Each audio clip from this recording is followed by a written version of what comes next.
Lunch break में आज सबसे पहले बात मध्य प्रदेश के खरगोन की करेंगे, जहां पर हुई हिंसा को लेकर शिवराज सरकार सख्त हो गई है। शिवराज ने कहा है कि किसी भी आरोपी को बख्शा नहीं जाएगा, जो कुछ भी नुकसान हुआ है उसकी वसूली उन्हीं से की जाएगी। इसके लिए सरकार ने 2 सदस्यीय ट्राइब्यूनल का गठन किया।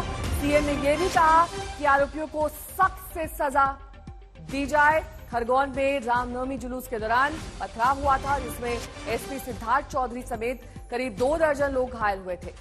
मामले में एक्शन लेते हुए एमपी प्रशासन ने यूपी की तरह बुलडोजर वाली कार्रवाई की थी और कई घरों और दुकानों को गिराया था। इनको पथराव करने वाले आरोपियों से संबंधित बताया गया।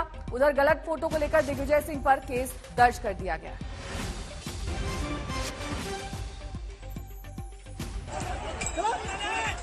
तो 2 सदस्यीय ट्राइब्यूनल का गठन किया गया है। मामले की जांच की जाएगी। कई पुलिस अधिकारियों को इस मारपीट में चोटें आई थी। आरोपियों से नुकसान की भरपाई के लिए उनके घरों पर बुलडोजर चला दिए गए हैं। हालांकि विपक्ष का लगातार ये कहना है कि जब तक जांच पूरी नहीं हुई तब तक ये कैसे निर्धारित किया गया कि यही आरोपी हैं और इनके घर पर बुलडोजर चलाया गया। वहीं गलत फोटो ट्वीट करने के मामले को लेकर दिग्विजय सिंह पर भी मामला दर्ज कर दिया गया। सख्ती, सियासत और शिकायत, सब कुछ एक साथ खरगोन की इस हिंसा मामले में, जिसे लेकर अब लगातार ये बात कही जा रही है कि दिग्विजय सिंह ने जो ट्वीट किया था उसमें गलत फोटो थी। उसको लेकर सरकार सख्त है और उन पर मामला दर्ज हो गया है। और जमकर सियासत इस मामले में हो रही है। एआईएमआईएम प्रमुख ओवैसी ने मुसलमानों को दबाने की बात कही, जिस पर एमपी के गृह मंत्री नरोत्तम मिश्रा ने करारा प्रहार किया है। मुझे नजर ये आ रहा है कि मुसलमानों के खिलाफ नफरत पैदा करो, मुसलमानों के खिलाफ मेजॉरिटी में खौफ पैदा करो, मुसलमानों को डरा कर रखो, मुसलमानों को दबा कर रखो, मुसलमानों को सेकंड ग्रेड सिटीजन बना कर रखो। आपकी आस्था है, मुबारक हो। मेरी आस्था मुझे मुबारक हो। ना मैं अपनी आस्था को, ना आप अपनी आस्था को मुझ पर मुसल्लत नहीं कर सकते। आप कैसे देश को संविधान से चलाएंगे, आस्था से चलाएंगे? आप आस्था के नाम पर गोश्त खाने की इजाजत नहीं देंगे तो फिर मेरी आस्था क्या है? रमजान में शराब की दुकानों को बंद कर दीजिए ना। कौन रोक रहा है आपको? पूरे बंद करिए शराब की दुकानों को रमजान के 30 दिन। आप ओवैसी जैसे लोगों के दिल में हम प्रेम भी पैदा नहीं करना चाहते। हमने उनका प्रेम देखा है कैसा है। एक दिन के अंदर रामनवमी साल में एक बार आती है, 12 स्थानों पर देश में दंगा हो जाता है। जेएनयू में मास पर हमारी त्योहार पे ही होता है ना, उनके पे तो नहीं होता कभी। कि होता है कभी? आपने सुना है क्या उनके त्योहार पे हो जाता है दंगा कभी? मुझे अफसोस इस बात का है कि आप एक पक्ष की बात कर रहे हैं। आप ऑलरेडी इस बात को तय कर चुके हैं कि आप जज बन चुके हैं कि मुसलमानों ने पत्थर फेंके, तो फिर किस्सा खत्म हो गया ना। तो फिर गोली मार दीजिए हमको, आप जेनोसाइड कर दीजिए हमारा। अब बाकी क्या रहा बताइए ना। आप ना हमको हर चीज पर आप पाबंदी लगा रहे हैं।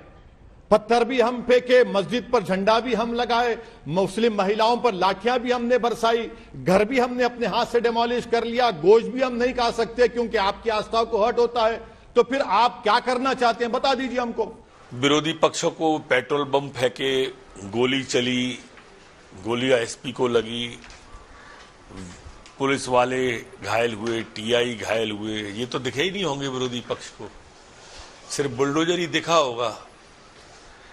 यही इस देश की समस्या है और यही ये समझ नहीं रहे कि देश क्या चाहता है। आपने चलते हुए जुलूस को चलते बैल में आर लगा दी। अब कार्रवाई हो रही है तो आप चीख रहे हो। रामनवमी के दिन मांस खाने को लेकर जेएनयू में जो बवाल हुआ, उस हिंसा की तपिश अब अलग अलग विश्वविद्यालयों में महसूस की जा रही है। जेएनयू के बाद जामिया यूनिवर्सिटी में जोरदार विरोध प्रदर्शन किया गया। यहां प्रदर्शनकारियों ने सरकार के खिलाफ नारेबाजी की।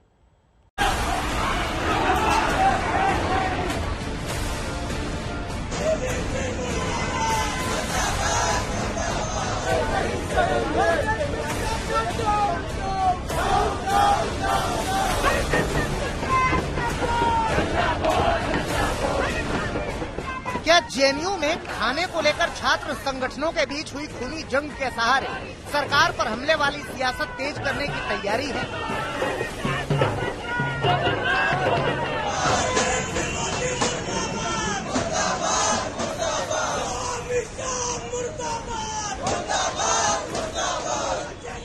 जेएनयू के बहाने देश के कुछ और विश्वविद्यालयों में तनाव पैदा करने की साजिश रची जा रही है।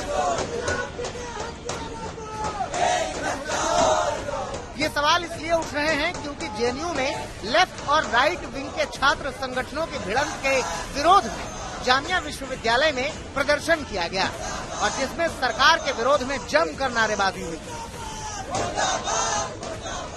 लेफ्ट के छात्रों पर हमला किया गया ऐसा आरोप लगाया, जबकि एबीवीपी ने आरोप लगाया कि लेफ्ट वालों ने हमला किया। उसके बाद जामिया में भी प्रदर्शन चल रहा है। हम बात करने का क्यों प्रदर्शन चल रहा है के समय नॉनवेज खाया उसके ऊपर हमला कर दिया जाता है और पूरी सरकार शांत है। हम खुद एक हिंदू होकर हमें इस चीज का बहुत बड़ा नुकसान हो रहा है कि हम अपनी आइडेंटिटी को खुद नहीं पहचान पा रहे हैं। विरोध प्रदर्शन जामिया यूनिवर्सिटी कैंपस में लगातार जारी है और बाकायदा जिस तरह से जेएनयू में हिंसा हुई है उसका यहाँ पर विरोध किया जा रहा है। लेकिन इस प्रदर्शन में शामिल एक चेहरे को लेकर तमाम सवाल उठ रहे हैं। जामिया विश्वविद्यालय में हुए इस प्रदर्शन में जमानत पर जेल से बाहर आई सफूरा जरगर भी नजर आई। दिल्ली दंगा मामले में सफूरा जरगर पर स्पेशल सेल ने यूएपीए के तहत केस दर्ज किया है और अभी वो जमानत पर जेल से बाहर है।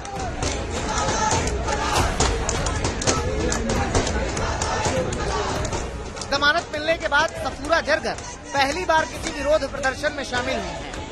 हालांकि प्रदर्शन में शामिल छात्र इसे देश के कई इलाकों में मुस्लिमों पर हमले और खाने पीने पर रोक टोक के खिलाफ आवाज बता रहे हैं। सड़क पर उतरकर सरकार का विरोध जता रहे हैं। जेएनयू में जो अभी हुआ है 2 दिन पहले जो स्टूडेंट्स पे एबीवीपी के गूंज के जरिए हमला किया गया है, उसी के लेकर प्रोटेस्ट हो रहा है कि ये एक हमला एक माइनॉरिटी पे हो रहा है। एक तरीके से आप अलग अलग तरीके से हमला कर रहे हो वहाँ पे और वो बहुत गलत तरीका है उनका कि वो लोग एक खाने को लेकर उन्होंने कहा कि गोश्त बन रहा है वहाँ पे और जो लोग खाना देने आए थे उनको भी डांट के उनको पे भी धमकी दे के भगा दिया गया। तो ये गुंडागर्दी है।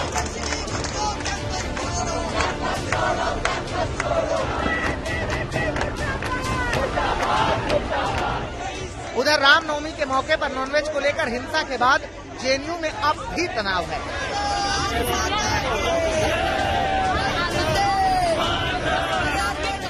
दोनों पक्ष एक दूसरे पर आरोप लगा रहे हैं और अपने अपने दावों को सही बता रहे हैं।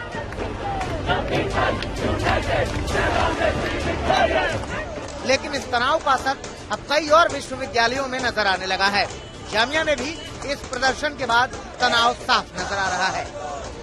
दिल्ली से अरविंद ओझा के साथ आज तक ब्यूरो। पश्चिम बंगाल के नादिया में एक 14 साल की बच्ची के साथ रेप हुआ। बच्ची हैवानियत नहीं सह सकी और 24 घंटे के भीतर अस्पताल में उसने दम तोड़ दिया।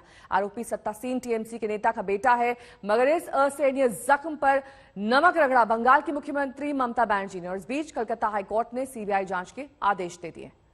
अपनी रेप बोलबेन ना प्रेगनेंट बोलबेन ना लाभ अफेयर्स बोलबेन।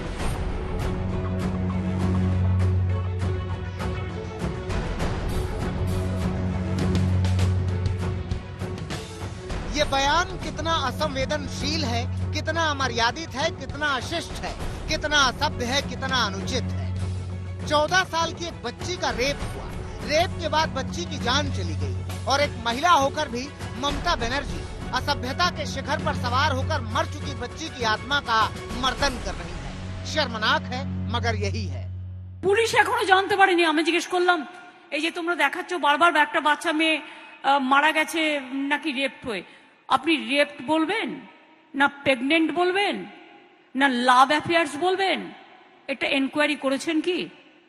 আমি পুলিশকে জিজ্ঞেস করলাম। ঘটনাটা খারাপ, অ্যারেস্ট হয়ে গেছে, কিন্তু ছেলেটির সাথে মেয়েটির নাকি লাভ অ্যাফেয়ার ছিল আমি শুনেছি। नेता का काम है राजनीति करना, अपने विरोधियों को घेरना और उन्हें भला बुरा कहना भी, मगर उसकी शर्त ये कैसे हो सकती है कि मानवीयता को कुचलकर क्रूर हो जाया जाए। ममता बनर्जी के अभद्र बोल जिस बच्ची के लिए निकले हैं उसकी कहानी सुनेंगे तो सहम जाएंगे। घटना पश्चिम बंगाल के नादिया की है। मर चुकी बच्ची का परिवार बताता है कि नादिया जिले के हंसखाली ब्लॉक में एक 14 साल की बच्ची बर्थडे पार्टी में गई। वहाँ उसके साथ रेप किया गया। बच्ची की हालत बिगड़ी।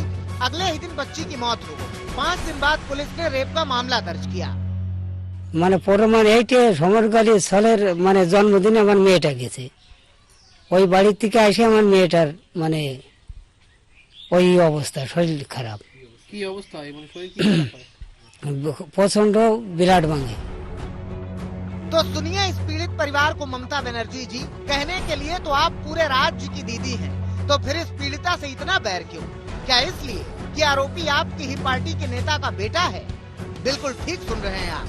पीड़ित परिवार का आरोप है कि टीएमसी नेता समरेंद्र गोवाला के 21 साल के बेटे ने उनकी बच्ची के साथ रेप किया। रेप के इस मामले में टीएमसी नेता के बेटे ब्रिज गोपाल को गिरफ्तार भी किया जा चुका है, मगर ममता बनर्जी इन सब बातों को दरकिनार करना चाहती हैं। मगर बीजेपी ममता के बयान पर आग बबूला है।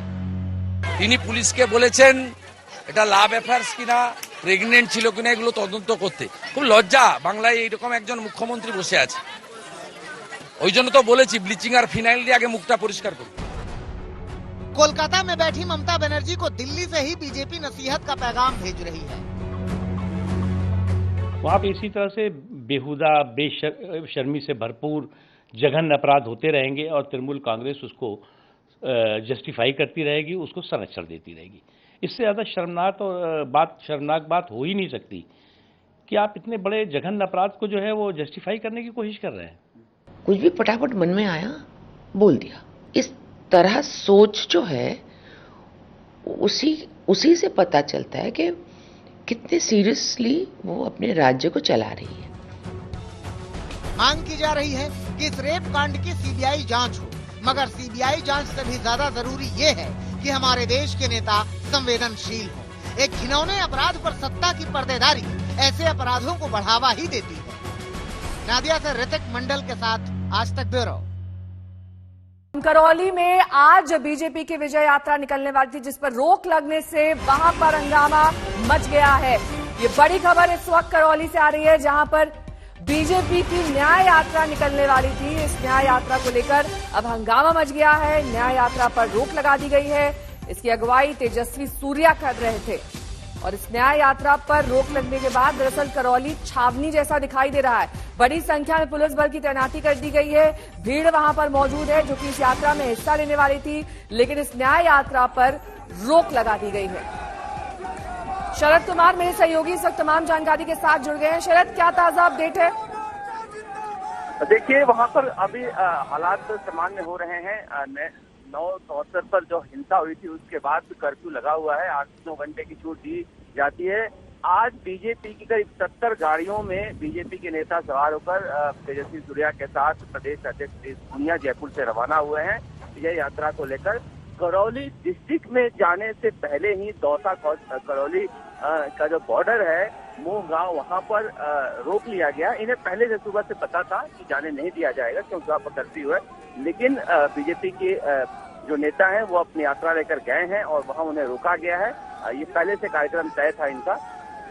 जिस तरह से वहां पर करौली में हिंसा हुई है, बीजेपी आरोप लगा रही है कि तुष्टीकरण की नीति अपना रही है कांग्रेस सरकार और इसे लगातार मुद्दा बना रही है। कल दिन पर वसुंधरा राजे भी करौली के दंगाग्रस्त इलाकों में दौरा करके आई हैं।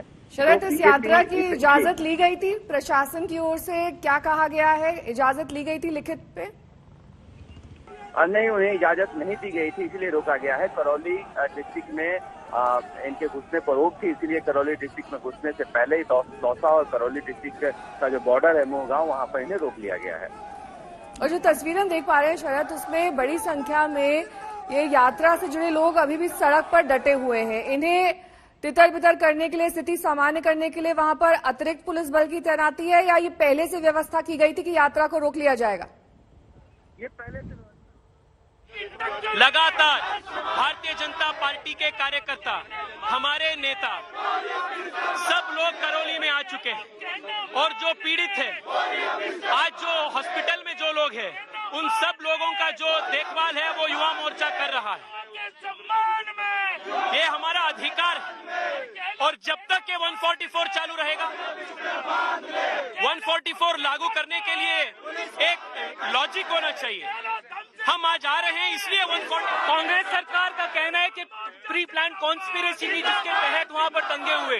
प्री प्लान कॉन्स्पिरेसी उनका था, जो दंगा वाले जो दंगा किया ना, वो लोग प्री प्लान कॉन्स्पिरेसी किया था और सरकार का विफलता है और पूरे राज्य में, पूरे प्रदेश में कानून सुव्यवस्था पूर्ण तरीके से अफल हो चुका है, पूर्ण तरीके से बिगड़ हो चुका है। Complete lawlessness in the state of Rajasthan. ये बताएं कि अगर आपको यहाँ गिरफ्तार किया जाता है तो आप गिरफ्तारी देंगे? गिरफ्तारी भी देंगे, पर उससे ज्यादा आज युवा मोर्चा कार्यकर्ता करौली जाएंगे। ये प्रण हम ले चुके हैं, ये सिद्ध करेंगे हम। तो अगर नहीं जाने दिया जाता तो क्या करेंगे आप लोग? आप देख सकते हैं डॉक्टर सतीश पूनिया भी हमारे साथ बीजेपी के प्रदेश अध्यक्ष हैं। सतीश जी, आप पहले भी जो पीड़ित हैं एसएमएस में उनसे मिल चुके हैं, क्या लगता है कि करौली में स्थिति किस प्रकार की है अभी? देखिए, करौली में जो कुछ हुआ पब्लिक डोमेन में है, सब चीजें साफ हो गई। किस तरीके से सरकार की लापरवाही, सरकार के संरक्षण में ये सब कुछ हुआ। सरकार लीपापोती कर रही है, उल्टे आरोप लगा रही है हम लोगों पर माहौल बिगाड़ने का। हमने सीधे सीधे कही थी कि दोषियों को पकड़ा जाए, निर्दोषों को प्रताड़ित नहीं किया जाए, न्यायिक जांच की जाए और जिनके जान माल का नुकसान हुआ उनकी पूर्ति की जाए। ये सामान्य बातें थी इस तरीके घटनाक्रम में, लेकिन अभी तक सरकार की तरफ से, प्रशासन की तरफ से कोई भी सकारात्मक जवाब नहीं आया है। आज हम उन पीड़ितों से मिलने के लिए शांतिपूर्वक तरीके से, लोकतांत्रिक तरीके से जा रहे थे, उसमें हमको डिटेन करने की कोशिश हुई है। तो हम लोग अब यहाँ पर अपना प्रोटेस्ट कर रहे हैं, विरोध दर्ज कर रहे हैं। Well, so clearly the BJP says it is trying to register its protest because it is not being allowed to go to Karoli. I also do have Himanshu Sharma, who is the state BJP Yuva Morcha president. Himanshu, ये बताएं कि क्या स्थिति बनी हुई है, आप लोग क्या करौली अगर नहीं जाने दिया जाता तो करेंगे आगे?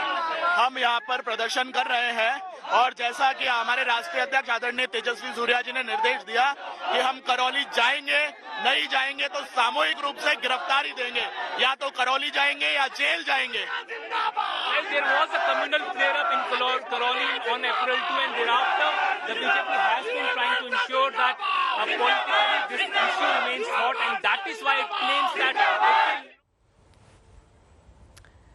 तो ये आपने सुना कि किस तरीके से पक्ष और विपक्ष लगातार एक दूसरे पर हमलावर है। जहां पर अभी राजस्थान में कांग्रेस की सरकार है, उनका ये कहना है कि बीजेपी ने सोची समझी साजिश के तहत किया और अब ये यात्रा भी उसी के तहत निकाली जा रही है। यही वजह है कि उनको इजाजत नहीं दी गई ताकि स्थिति और माहौल खराब ना हो। ये दरअसल यात्रा में रोके गए वो लोग हैं जो इस वक्त प्रदर्शन कर रहे हैं, धरना कर रहे हैं। इनकी मांग है कि हमारी ये यात्रा पहले से प्लान की गई थी, प्रशासन को सूचना दी गई थी। लेकिन इस बीच हमारे सहयोगी शरद कुमार तमाम जानकारी के साथ जुड़ गए हैं। शरद, देखिए, अब ये मामला आर पार की सियासत का है, एक दूसरे पर आरोप प्रत्यारोप हो रहा है। बीजेपी कह रही है कि यात्रा तो हमने निकालनी थी, लेकिन ये एक प्लान यात्रा थी और जिस तरीके से आप भी जानकारी दे रहे हैं कि प्रशासन ने इसकी इजाजत नहीं दी थी, तो हंगामा तो तय था।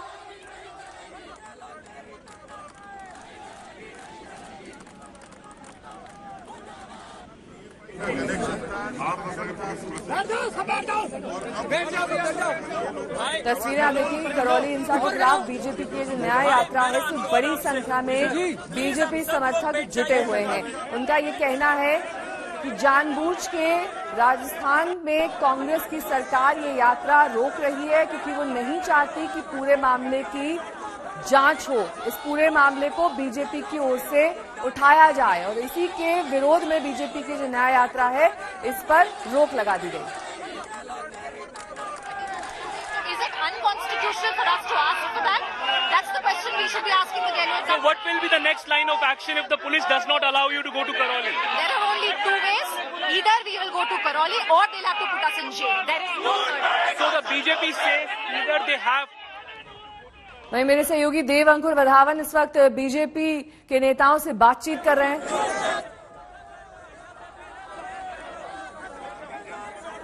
और वो बातचीत के अंश में हम आपको सुनाएंगे। लेकिन इस बीच तस्वीरें देखिए, वहां पर किस तरीके से अभी भी नारेबाजी की जा रही है। ये लोग दरअसल टस से मस नहीं हो रहे हैं। वहां पर पुलिस की मौजूदगी है, बड़ी संख्या में पुलिस बल की तैनाती की गई है, लेकिन बीजेपी समर्थक लगातार नारेबाजी कर रहे हैं सरकार के खिलाफ। उनका ये कहना है कि ये साजिश है हमारे लिए, जिस तरीके से यात्रा पर रोक लगा दी गई।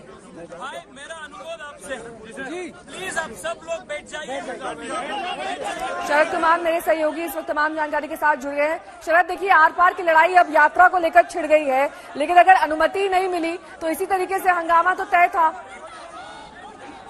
बिल्कुल तय था। देखिए वहां पर अभी कर्फ्यू लगी हुई है और जिस तरह से हालात वहां पर विस्फोटक बने हुए हैं, निश्चित रूप से अलाउ नहीं करने जा रहा था प्रशासन। ये बीजेपी को पता था। इसके बावजूद करीब 70-80 गाड़ियों का काफिला लेकर जयपुर से रवाना हुए हैं और रवाना होने से पहले करीब 5 जिलों के पुलिसकर्मी वहां बुला लिए गए थे और 5 तो IPS हैं, IG स्तर के अधिकारी हैं। वो जो मऊ गांव है जहां पर इनको रोका गया है, वो सुबह से प्लानिंग थी और इन्हें पता था कि हमें रोका जाएगा, तो ये रोके जाने की तैयारी को लेकर गए थे वहां पर इतने काफिलों के साथ, क्योंकि इनका एक प्रदर्शन करने का एक तरीका है कि हमें यहाँ करौली में जाने दिया जाए। हालांकि वसुंधरा राजे कल दिन भर करौली में दंगाग्रस्त जिलों में दौरा करती रही, उन्हें कोई रोका नहीं है और इनके जो बीजेपी के सांसद है डॉक्टर किरोड़ीलाल मीणा, वो भी दौरा करके आए हैं, राजेंद्र राठौड़ दौरा करके आए हैं, लेकिन सरकार रैली या न्याय यात्रा निकालने की इजाजत अभी करौली जिले में नहीं देना चाह रही है। साथ ही शरद, जिस तरीके से अब ये पूरा मामला तूल पकड़ता जा रहा है, आगे की स्थिति को देखकर प्रशासन के क्या इंतजाम है? किस तरीके से भीड़ को तितर बितर किया जाएगा? अतिरिक्त सुरक्षा बल बुलाया गया है क्या? करीब 3000 के आसपास कर्मी बुलाए गए हैं आसपास के जिलों से, तो निश्चित रूप से तैयारी को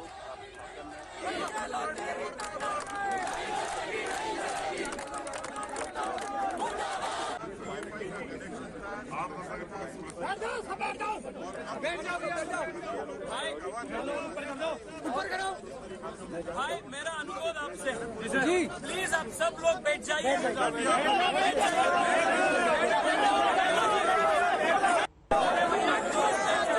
और इस पूरी यात्रा की अगुवाई तेजस्वी सूर्या कर रहे थे। उनसे बात की आज तक संवाददाता ने, सुनिए उस बातचीत के अंश। में जो हिंसा हुआ था उसके 2 पीड़ित थे, उनका जो कंडीशन है, उनका हालत है, वो इतना बुरा है। जाएंगे जो 1 बजे में चला 20-30 साल के जो नौजवान जिसके सामने पूरा जीवन है, वो अभी पूरा बेड रिडन है। तुष्टीकरण राजनीति का प्रतिफल है।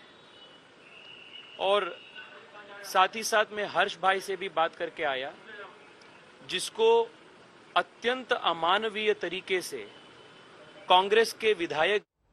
और अब लोग करेंगे खरगोन हिंसा मामले का, जिसकी खबर हमने आपको बुलेटिन के पहले हिस्से में दिखाई थी। उसी खबर का एक बार फिर से रुख कर लेते हैं। खरगोन के SP सिद्धार्थ चौधरी इस वक्त हमारे साथ जुड़ गए हैं। सिद्धार्थ जी, सबसे पहले बहुत बहुत स्वागत आपका आज तक पर।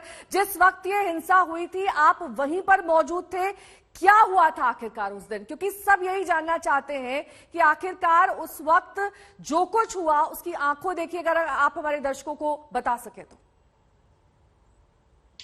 संडे के दिन रामनवमी का जुलूस था और जुलूस जो है यहाँ तालाब चौक है, वहाँ से प्रारंभ होकर अपनी निर्धारित रूप से सराफा होकर उसको श्री राम मंदिर पे खत्म होना था। और जुलूस में काफ़ी भीड़ थी और लोग इकट्ठे हो गए थे, तो जुलूस को पुलिस ने प्रयास करके 5 बजे के आसपास प्रारंभ करा दिया गया था।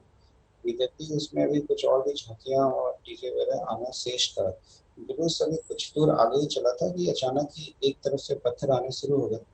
जब पत्थर आए तो फिर दूसरे पक्ष ने भी पथराव किया और पुलिस वहाँ जो भी उपस्थित तत्काल ही मौके को नियंत्रित किया। मौके पर थोड़ी देर में स्थिति समान होने पर जुलूस को पुनः प्रारंभ कर दिया गया था। जुलूस अपने निर्धारित रूप से आगे बढ़ गया था और तालाब चौक की स्थिति समान होता दिख रहा था, परंतु तालाब चौक के पीछे वाले हिस्से में जो जुलूस के संबंध में उसका वास्ता नहीं था और उससे पीछे की कुछ कॉलोनियों में हिंसा आगजनी की कुछ पथराव की खबरें आने लगी, तो पुलिस ने वहाँ पर अलग अलग टुकड़ों में जाके वहाँ पे तत्काल ही कंट्रोल करने की कोशिश की। और संजय नगर जो काफ़ी दूर था तालाब चौक से, 1-1.5 किलोमीटर दूर तंग बस्ती है वहाँ पर, और वहाँ पर पथराव की खबर शाम को आई और आगजनी की खबर आई। तो वहाँ पर जब हम लोग वहाँ पहुँचे तो फिर वहाँ पर पथराव के साथ साथ एक व्यक्ति तलवार लेके जब तेजी से पक्ष की तरफ आया है और उसको पकड़ने की कोशिश की गई, तो फिर उसमें से फायर किया जो करते रहे और पुलिस वहाँ पर उपस्थित थी और पुलिस ने वहाँ पर टीयर गैस और हल्का बल प्रयोग करके नियंत्रित किया और कोई अन्य जनहानि की स्थिति को कंट्रोल किया। सर, आपको भी काफी चोटें आई हैं, हम देख पा रहे हैं। 6 अन्य पुलिसकर्मी भी घायल बताए जा रहे हैं, उनको भी गंभीर चोटें हैं। कुल मिलाकर 24 लोग घायल हुए हैं। लेकिन इस पूरे मामले को जिस एंगल से, जिस नजरिए से देखा जा रहा है, कहा जा रहा है कि एक समुदाय विशेष को टारगेट किया जा रहा है, उनके घर पर बुलडोजर चलाए जा रहे हैं बिना जांच किए। इस आरोप में कितना दम है सर? देखिए, वो घटनाक्रम इस प्रकार का हुआ जब वहाँ की स्थिति अनियंत्रित हो गई और कई लोग उसमें शामिल थे। उनके पास काफी अवैध रूप से हथियार और पेट्रोल बम भी प्राप्त हुए और पुलिस ने सर्चिंग की।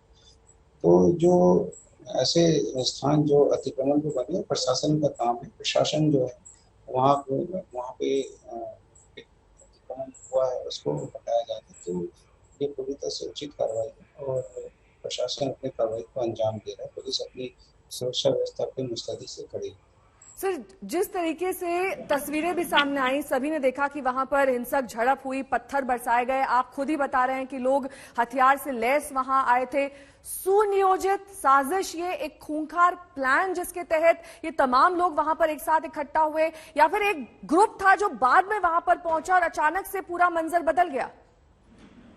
जुलूस में शांतिपूर्ण, जुलूस तो शांतिपूर्ण चल रहा था। जुलूस में कोई ऐसी हिंसा नहीं हुई थी, परंतु जो शहर के अलग हिस्से हैं, जो स्लम एरिया है और दूर दराज क्षेत्र है, वहाँ पर कुछ भीड़ इकट्ठी हुई और वहाँ पे इस तरह का हिंसात्मक घटनाक्रम हुआ है। जुलूस मार्ग पे शांति रही। शुरुआत में पथराव जरूर हुआ था, परंतु वहाँ स्थिति पूरी तरह से नियंत्रित कर लिया गया था। दूसरे हिस्से में जहाँ पे उस समय पुलिस नहीं थी, क्योंकि वो रूट में नहीं था और वहाँ पे शांति व्यवस्था थी, तो वहाँ पर ये घटनाएं हुई और पुलिस ने मौके पे पहुंच के कम से कम बल प्रयोग करके वहाँ पे स्थिति नियंत्रित किया। सर, आपके गृह मंत्री ये कह रहे हैं, गृह राज्य मंत्री, उनका ये कहना है कि दिग्विजय सिंह ने जिस तरीके से ट्वीट किया, गलत फोटो डाला, धार्मिक सौहार्द बिगाड़ने की कोशिश वहां पर की गई। इन सब जो आरोप प्रत्यारोप लग रहे हैं, उसी के चलते और ज्यादा बात बिगड़ गई। और साथ ही जिस तरीके से अब पूरे मामले में पूरे बैकग्राउंड को चेक किया जा रहा है, कहा जा रहा है कि जो अपराधी हैं उनके घर को टारगेट किया गया, उस पर बुलडोजर चलाए गए। ये दरअसल विपक्ष का कहना है, लेकिन शिवराज सिंह ने भी साफ कर दिया है कि पहले जांच होगी, ट्राइब्यूनल उसके लिए गठित किया गया और जांच के बाद दूध का दूध पानी का पानी हो जाएगा। देखिए, जो भी कार्रवाई होती है विधि अनुसार ही की जाती है और समस्त कार्रवाई विधि अनुसार ही किया जा रहा है। प्रशासन पूरी तरह से सचेत है और विधि के अनुरूप ही प्रशासन पुलिस द्वारा कार्रवाई की जाती है और की जाती रहेगी। सर, जिस वक्त ये जुलूस निकल रहा था, आपने भी बताया कि बड़ी संख्या में पुलिस बल की तैनाती की गई थी, लेकिन जैसे जैसे ये जुलूस आगे बढ़ा, धीरे धीरे स्थिति बिगड़ती गई। आप लोग जाहिर तौर पर इस बात की आशंका थी कि वहां पर इस तरीके से सौहार्दपूर्ण स्थिति बिगड़ सकती है और उस तरीके से आप लोग हथियार या फिर दूसरे अपने सुरक्षा के लिए चीजों से लैस थे, या फिर उसका कहीं ना कहीं अभाव था? नहीं, पुलिस पूरी तरह से तैयार थी और जो हमारे पास सुरक्षा उपकरण होते हैं, बर्बाद सामग्री, उसके साथ ही पुलिस वहाँ पे उपस्थित थी। मैंने आपको बताया कि जुलूस को व्यवस्थित तरीके से जो उपद्रव हुआ था उसको शांत करके जुलूस को प्रारंभ कर दिया गया था और वहाँ पे स्थिति नियंत्रित थी। दूसरे हिस्से में हिंसात्मक झड़प हुई जहाँ पर पुलिस नहीं थी, क्योंकि वो जुलूस रूट में नहीं था और उस स्थान से 1-1.5 किलोमीटर अंदर की तरफ था, जो तंग सकरे रास्ते वहाँ पर, जहाँ पर फायर ब्रिगेड या पुलिस की गाड़ियां भी नहीं जा सकती थी। उन स्थानों पर ये घटना हुई है जहाँ पर आगजनी की घटना हुई, या फिर जैसा मैंने आपको बताया जहाँ पे कुछ पेट्रोल बम या गोली चली, वहाँ पे वो अंदर के इलाके में थे, न कि जुलूस मार्ग में। सर, आपको भी गोली लगी है और जिस तरीके से आप बता रहे हैं कि पेट्रोल बम भी गिराए गए, ये एक बड़े हिंसा में तब्दील हो सकता है। हालांकि बहुत ज्यादा नुकसान तो हुआ है, 24 लोग इस पूरे हिंसा में घायल भी हुए हैं, लेकिन ये और ज्यादा एस्केलेट भी हो सकता था और आपकी शायद मुस्तैदी ने उसे कहीं ना कहीं रोक दिया। बिल्कुल हो सकता था और पुलिस फोर्स ने बहुत अच्छा काम किया और संयम का भी परिचय दिया और हम लोगों ने न्यूनतम बल प्रयोग करके स्थिति को नियंत्रित किया है और पुलिस को भी चोट आई, हमारे टीआई भी घायल हुए और भी पुलिसकर्मी घायल हुए और निश्चित रूप से वो काफी अधिक पथराव भी हुआ। तो इन सब के बावजूद पुलिस डटी रही और पूरी तरह से स्थिति को समय रहते नियंत्रित कर लिया गया। बाद में वरिष्ठ अधिकारी भी आ गए और अतिरिक्त बल भी आया और फिर पूरी तरह से शहर को कंट्रोल में किया। ठीक है सर, आपके जज्बे को हम सलाम करते हैं। आपको जल्द से जल्द स्वास्थ्य लाभ हो और आप जल्द से जल्द ठीक हो जाएं, यही हमारी कामना है। बहुत बहुत शुक्रिया हमसे बातचीत करने के लिए।